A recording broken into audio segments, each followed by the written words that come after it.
According to Guttmacher Institute in their July 2015 article titled Unintended Pregnancy in the United States, 50% of pregnancies are unintended.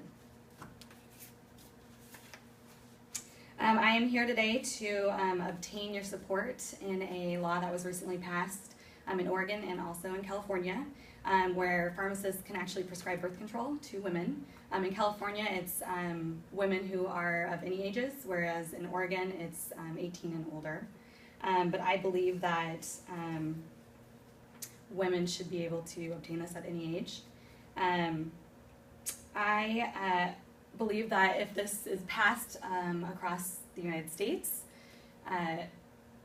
we will be able to decrease the rates in abortion, decrease the rates of adoptable kids and children, as well as decrease dysmenorrhea for women. I am somebody who has been a victim of dysmenorrhea since the age of 10, and if I didn't have a mother who was a victim of this as well, I might not have been able to get the medication at that young of an age to deal with that pain. So I will talk today about how this law can prevent all those unintended pregnancies and then lower abortion, adoption, and then dysmenorrhea. Okay, so what is the problem, right? So the problem is that birth control needs to be accessible to women.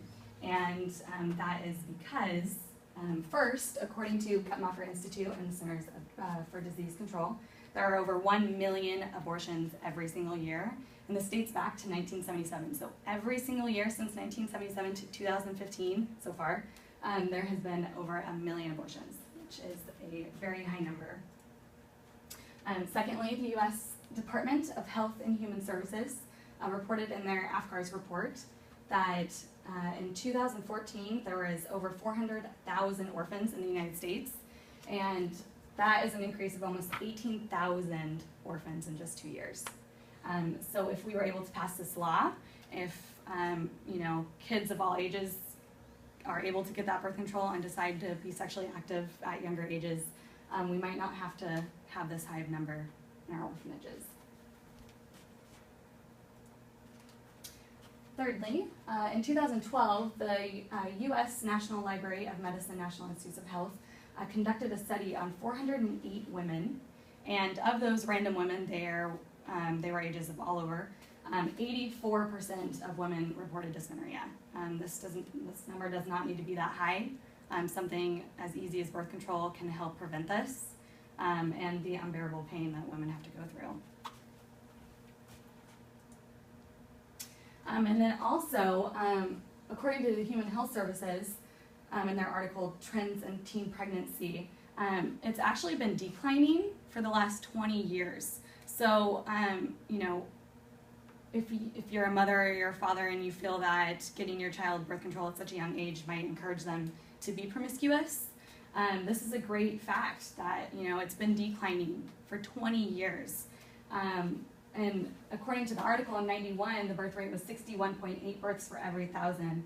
And in 2013, it went from 61 to 26. That's a huge decline. They're going to be in charge of their bodies. They're going to make their decisions.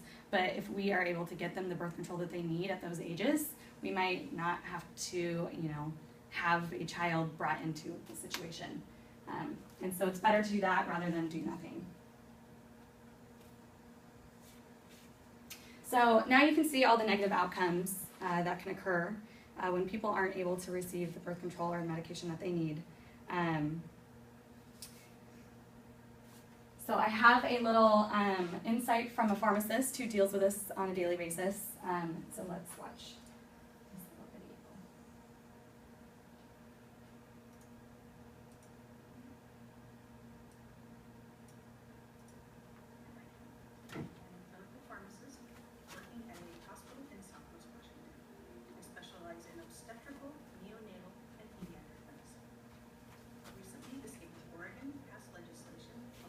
Pharmacists to prescribe prescription birth control, and I would like to encourage lawmakers in the state of Washington to do the same. Working in a hospital, I get to see firsthand that teenage pregnancies are still a big problem. It is not unusual for 13 to 14-year-olds to have a baby. mothers are just children themselves, and they have no means to support the baby and have no education in caring for a new infant. The other outrageous thing that I see often are babies born to drug users. These babies have a very bleak future ahead of them. If they survive the brain injury and the withdrawal symptoms, they are often a ward of the state and are put in foster care. By having easy access to prescription birth control, we can reduce these numbers. It's a win-win situation whether you're pro-life or pro-choice, because we are reducing unwanted pregnancies. Thank you for your time.